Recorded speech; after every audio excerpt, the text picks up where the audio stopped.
एक सेठ जी थे। उन्होंने अपनी सारी ज़िंदगी बहुत मेहनत की थी, इसलिए वो काफ़ी धनवान थे। उनका नाम गांव के अमीर लोगों में आता था। उनका धंधा बहुत अच्छा चल रहा था। सेठ जी के 4 बेटे थे। एक दिन सेठ जी को लगा कि अब मुझे अपने चारों बेटों के बीच अपनी संपत्ति बांट देनी चाहिए। उन्होंने अपनी सारी संपत्ति का हिसाब कर दिया और अपने चारों बेटों को कितना कितना देना है उसका भी हिसाब कर दिया। उनके चारों बेटों ने कहा कि हम सब मिलकर आपको 3-3 महीना अपने साथ रखेंगे। सेठ जी को भी अपने चारों बेटों के इस इरादे से कोई समस्या नहीं थी। अब सेठ जी ने और उनके चारों बेटों ने यह संपत्ति बांटने का फैसला गांव के सरपंच के सामने लेने का निर्णय लिया।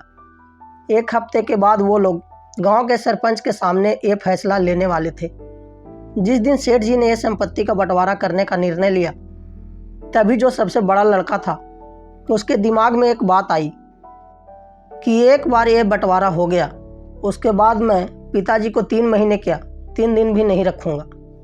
वही बात बाकी तीनों भाइयों के दिमाग में भी आई। वो चारों सोच रहे थे कि एक बार संपत्ति अपने नाम हो जाए, उसके बाद क्या करना है वो हमें देखना है। वो चारों इतने लालची हो गए थे कि अपने पिताजी को 3 महीने रखने के लिए भी राजी नहीं थे। जिस पिताजी ने इतनी मेहनत करके इन चारों भाइयों को संभाला था, वो चारों मिलकर भी अब पिताजी को संभालने के लिए राजी नहीं थे।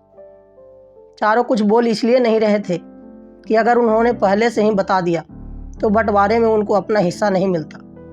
अब आखिर हफ्ता पूरा हो गया और वो बंटवारे का दिन आ गया। चारों बेटे और पिताजी ये फैसला लेने के लिए गांव के सरपंच के पास जाते हैं। गांव के सरपंच सेठ जी से पूछते हैं कि आप अपनी सारी संपत्ति अपने चारों बेटों को बांटना चाहते हो और वो चारों बदले में आपको 3-3 महीना अपने घर रखेंगे। क्या आपका ये अंतिम फैसला है?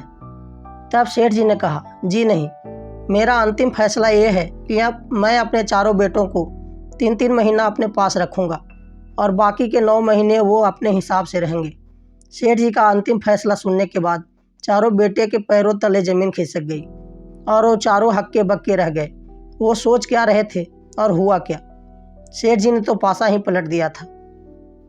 इसी तरह ज़िंदगी में भी ऐसा ही होता है।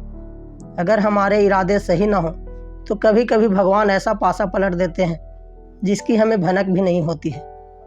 इरादे अच्छे रखने चाहिए क्योंकि ऊपर वाला सब कुछ देख रहा है। हम सभी को बेवकूफ़ बना सकते हैं पर भगवान को नहीं।